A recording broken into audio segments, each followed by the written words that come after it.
It was a crisp, sunny Monday morning in the heart of the city. The bank lobby was typically a place of calm, but today it was bustling with activity. Customers moved with purpose, dressed in their finest suits and polished shoes, each transaction marked by an air of urgency and exclusivity. The tellers behind the counters worked efficiently, casting quick, assessing glances at each new face that entered. The gleaming chandelier above, the polished marble floors, and the high ceilings all gave the space an aura of sophistication and privilege, setting the tone for the type of clientele the bank served. Among this sea of well-dressed individuals walked Malik, a man whose simple appearance immediately set him apart. He wore a worn leather jacket, dark jeans, and a pair of sneakers, a stark contrast to the tailored suits and high heels around him. His attire was humble, but there was something in the way he carried himself that exuded quiet confidence. As Malik stepped further into the lobby, he could feel the eyes of the room shift toward him. Whispers followed in his wake, some laced with curiosity, others with judgment. He was clearly out of place in this polished environment, and those around him noticed. To the customers, he was just another unfamiliar face, someone who didn't belong in such an elite institution. The staff, too, exchanged glances, but none of them made any attempt to conceal their skepticism. Malik was keenly aware of the subtle shift in the atmosphere. He wasn't here to be anyone's focal point, but he couldn't ignore the uncomfortable stares. Despite the way he was being perceived, he walked with purpose toward the counter, his eyes never wavering from the task at hand. At the counter, Clara, the head teller, noticed him immediately. Her eyes narrowed slightly as she looked him over, her expression skeptical. Malik approached, his steps slow but deliberate. When he reached the counter, she forced a smile, but it didn't reach her eyes. "Good morning. Can I help you with something?" she asked, her voice polite, but the sarcasm underlying the words was unmistakable. Malik returned her smile with a quiet nod, his gaze steady and unwavering. "Yes," he said calmly. "I'd like to speak with the branch manager." Clara raised an eyebrow, her expression faltering for a moment. She glanced him up and down, taking in his casual attire. With a small, almost dismissive flick of her hand, she gestured toward the seating area. "Our manager is very busy today," she said, her voice dripping with condescension. "You can wait over there if you'd like, but it might be a while." She didn't even wait for a response before turning away, her eyes already moving to the next customer. Malik didn't flinch at her dismissive tone. He simply nodded, took a seat in the waiting area, and leaned back, his posture relaxed but composed. The tension in the air seemed to grow as he settled into his chair. Customers glanced at him, some with curiosity, others with outright judgment. The contrast between his worn jacket and the pristine surroundings seemed to make him stand out even more. But despite the stares, Malik remained calm, not letting their perceptions affect him. As the minutes ticked by, the atmosphere in the bank grew more uncomfortable. Employees behind the counter exchanged looks, casting occasional glances in Malik's direction. Clara, the head teller, couldn't hide her amusement. She whispered to one of her colleagues, her tone low but sharp enough for those nearby to hear. "I've seen customers like him before," Clara muttered, rolling her eyes. "They never last long in places like this."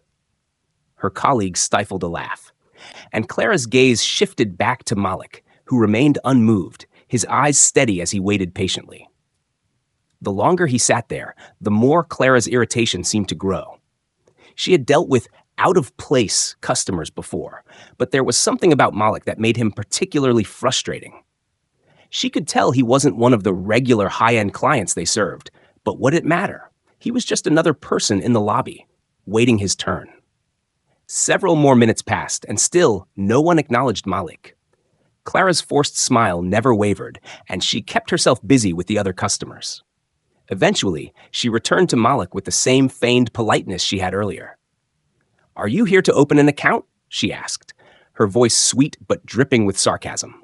"Or maybe to make a small withdrawal?" She didn't wait for an answer. Her eyes flicked to the other tellers, sharing a quick, almost imperceptible look. They were all in on the joke now, amused by the misplaced customer who clearly didn't belong. But Malik's response was steady and unyielding. "Actually," he said, his tone never changing, "I'm here to speak with the branch manager." He met Clara's gaze, his eyes calm but unblinking. Clara barely held back a laugh, turning her head to share a glance with her colleague. "I already told you, our manager is very busy," she said, her patience running thin. "Perhaps it would be best if you wait outside. We'll let you know if anyone is available." The condescension in her voice was unmistakable, but Malik didn't budge. He didn't show frustration or anger. He simply continued to wait, his body language relaxed but firm. Every judgmental glance, every whispered comment from the staff only seemed to strengthen his resolve. He wasn't going anywhere until he got the respect he deserved. Clara exchanged another look with her colleagues, her face a mix of amusement and irritation. She leaned forward, her voice now rising enough for the other customers to hear. "If you don't leave now, I'll have to call security," she said, her tone carrying a clear threat. Malik remained unfazed. His expression was calm and composed as he leaned back in his chair, eyes meeting Clara's once more. "I'll stay," he said simply. "And when your manager has a moment, please let him know I'm here." The tension in the room thickened. The customers, who had been watching the exchange unfold, shifted uncomfortably, sensing that something was about to happen.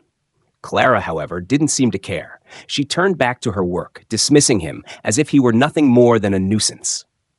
Time dragged on. The bank's atmosphere, once so pristine and orderly, now felt charged with a palpable unease. Clara and her colleagues exchanged whispered comments, some of which were too loud to be ignored. "He doesn't look like he can afford anything here," one teller muttered. "I don't know how these people think they can just waltz in like they belong," said another, though their voices were low enough to avoid being overheard. Malik, however, didn't react. He didn't show frustration or anger. Instead, he sat with a quiet, steady confidence, unaffected by their judgment. He knew what they thought of him. He knew they looked at his worn leather jacket and saw someone who didn't fit the mold of a bank customer. But he didn't care. He wasn't here to prove anything to them. He was here for something far more important. As the minutes passed, the murmurs continued. Clara's expression grew more exasperated as she glanced at Malik from time to time, her earlier amusement now tinged with impatience. He had made no move to leave, and her patience was wearing thin. Finally, with a final roll of her eyes, Clara leaned over the counter and addressed Malik once more. "Are you sure you don't just want to leave?" she asked, her voice sharp. "Because if you don't, I'll have no choice but to call security." There was a challenge in her tone, as if daring him to test her authority. But Malik's response was calm, his voice unwavering. "I'll stay, and when the manager has a moment, I'll speak with him." This time, there was no room for argument. Clara didn't reply, but her eyes flashed with irritation as she turned away. Malik's calm demeanor was not what she had expected. He wasn't behaving the way she thought someone who didn't belong would. He wasn't begging for attention or apologizing for his appearance. He was simply waiting for the respect he was owed. The tension in the room lingered, thick and uncomfortable, as the employees continued to exchange glances. But Malik wasn't concerned with them anymore. He knew this would not end the way they expected. The minutes dragged on in uncomfortable silence. The air felt thick with judgment, but Malik remained an island of calm in the midst of the tension. The low hum of murmured conversations and the occasional sound of footsteps on marble filled the space, but none of it seemed to reach him. His eyes were fixed on the door to the manager's office, waiting patiently. He knew what he needed to do, and he wasn't about to let the petty actions of a few employees distract him. It wasn't long before the door to the manager's office opened, and a middle-aged man emerged, dressed in a crisp suit and carrying a leather briefcase. He had a confident, professional air about him, one that marked him as someone used to commanding respect. His eyes scanned the lobby, and his gaze briefly rested on Malik before moving to the staff behind the counters. Clara, now clearly rattled, exchanged a quick glance with the manager and gave a small, hesitant wave in Malik's direction. "Sir," she said, her voice no longer filled with the sarcasm it once had. "This gentleman has been waiting for quite some time. He insists on speaking to you." The manager's eyes narrowed as he walked toward the counter. He had been briefed on the situation, but something about the way Clara described the customer raised a red flag. The thought of someone being so insistent despite the clear tone of the bank's exclusivity made him slightly uneasy. Good morning, the manager said to Malik, his tone cold but polite. I understand you wanted to speak with me? Malik met the manager's gaze with the same steady, composed look that had carried him through the entire ordeal. Yes, he replied evenly. I was hoping to discuss a few matters with you regarding the bank's service.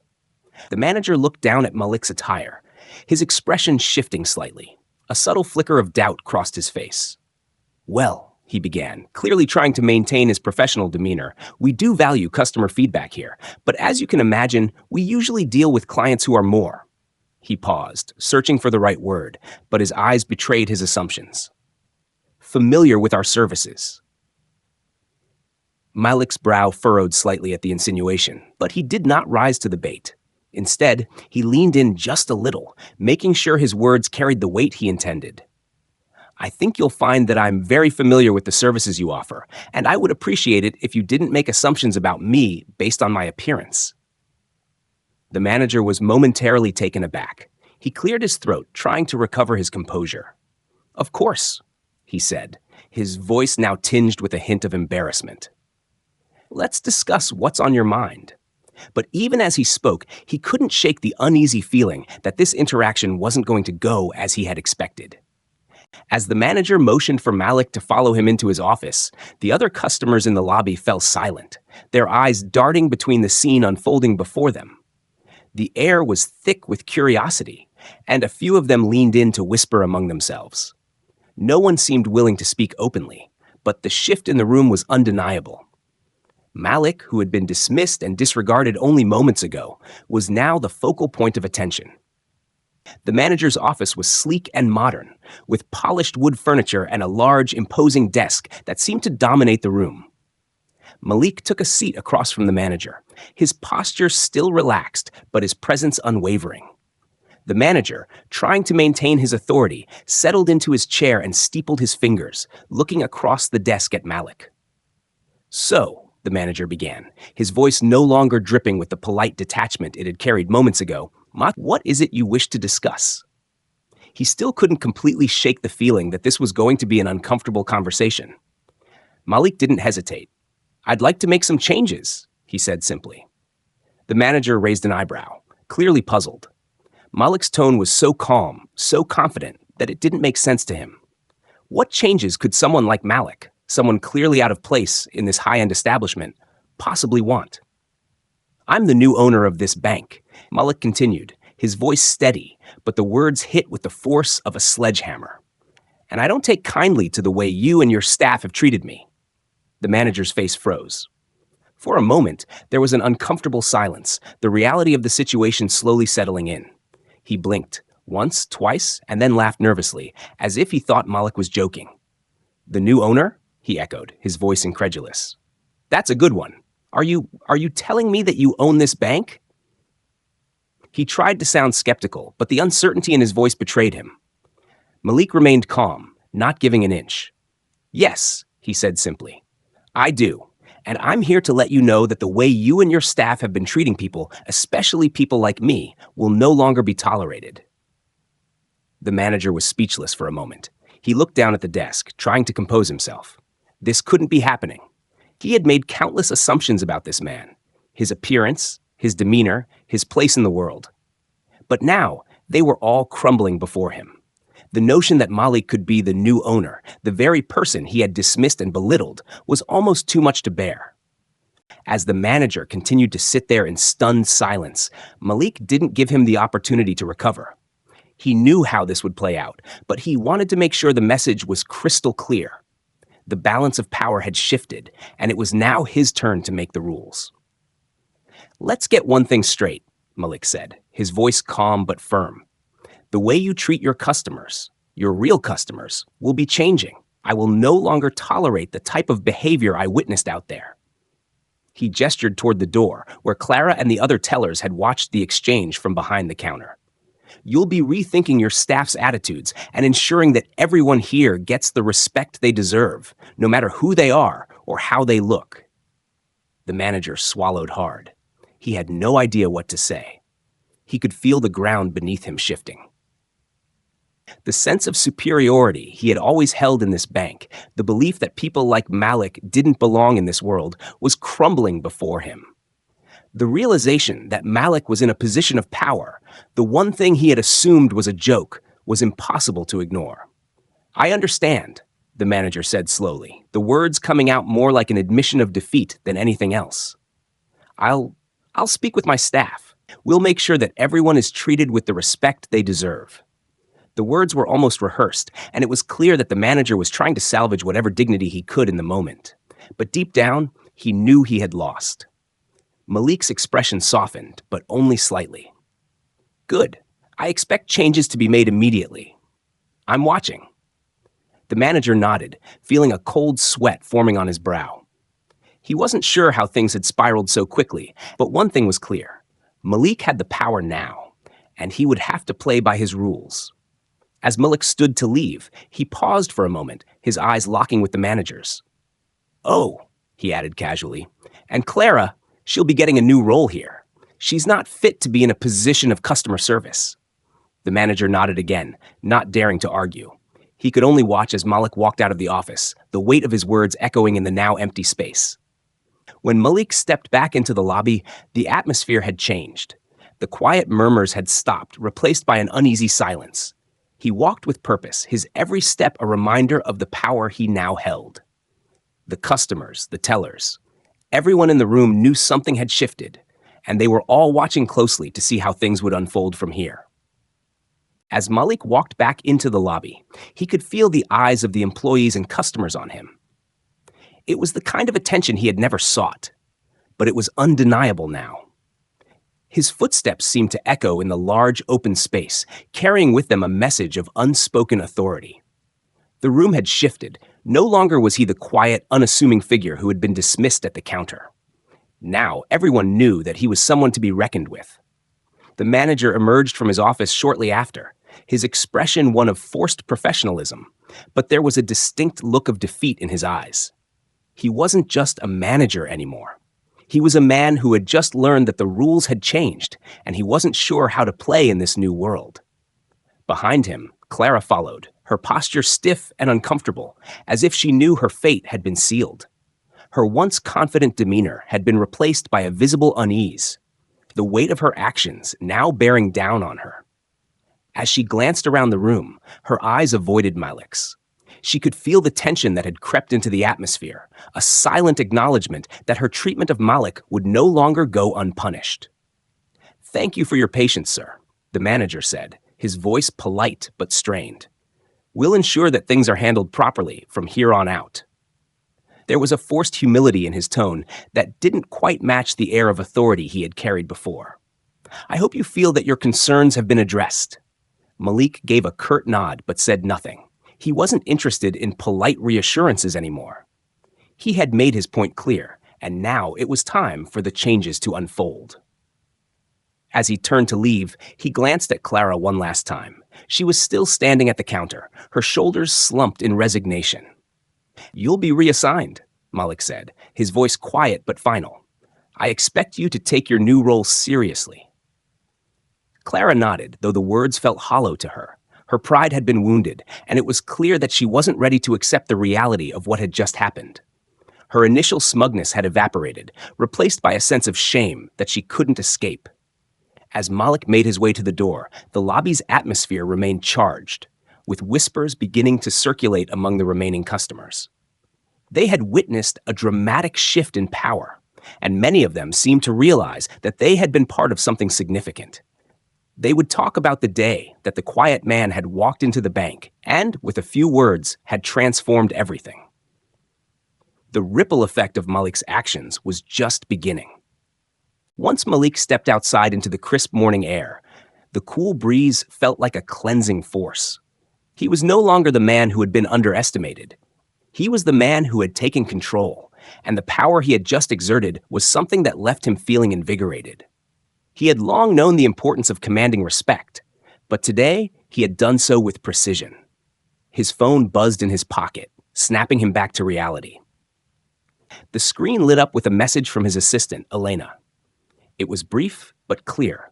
"We've received confirmation that the board meeting has been scheduled." You need to be there, Malik.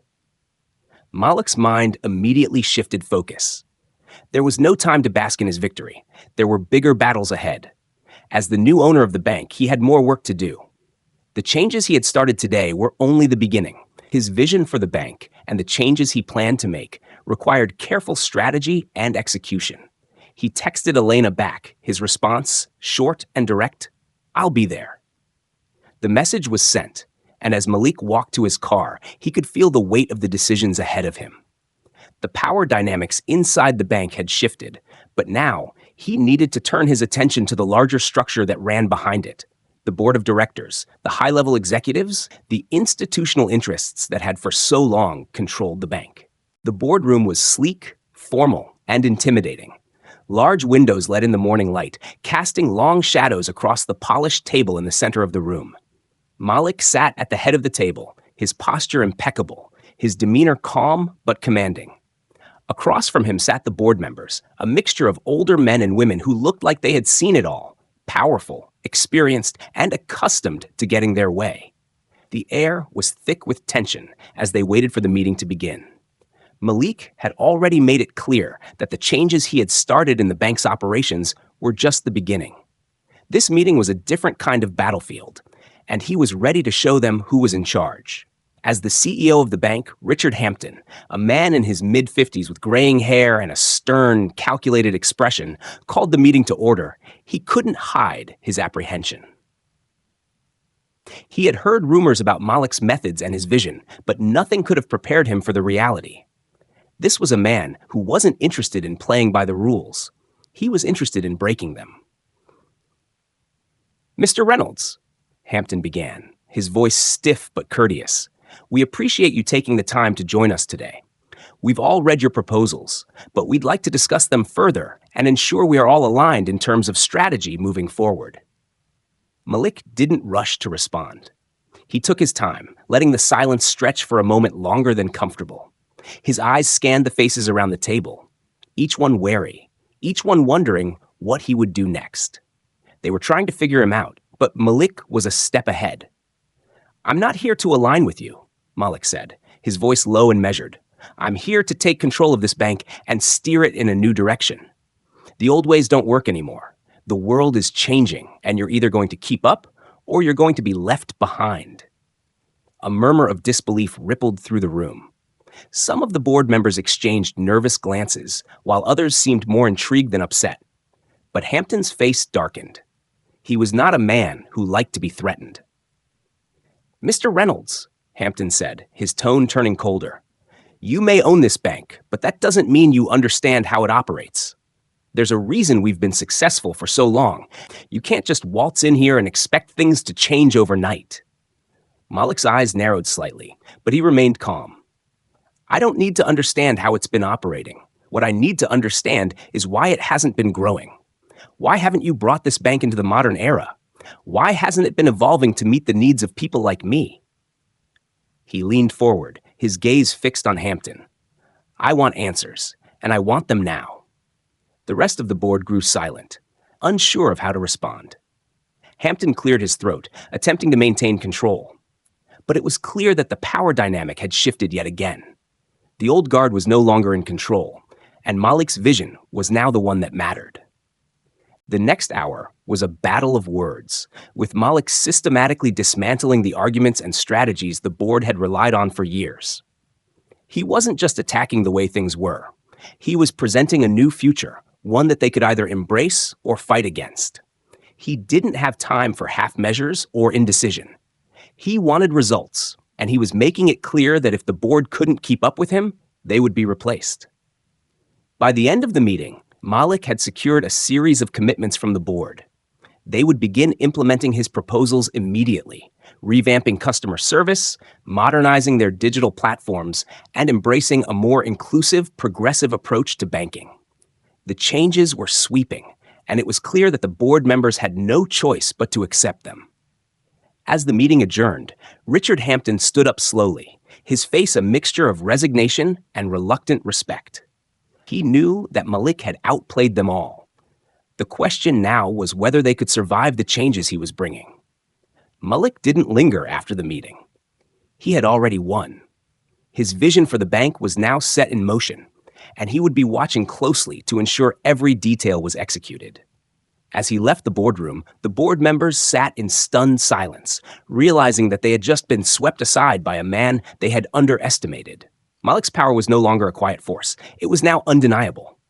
Months passed since Malik Reynolds took the helm of the bank, and the transformation he had promised became evident in every corner of the organization. The changes were bold, sometimes controversial, but always forward-thinking. Under his leadership, the bank had evolved into a modern, customer-centric institution, earning accolades from new clients and industry insiders alike. The board, though initially resistant, had eventually embraced his vision. Those who had doubted him had either adapted to his strategies or been replaced by fresh talent eager to drive change. Richard Hampton, the once proud CEO, had quietly stepped down, content in the knowledge that the legacy of the bank would continue under Malik's direction, though it would be a very different legacy from what he had imagined.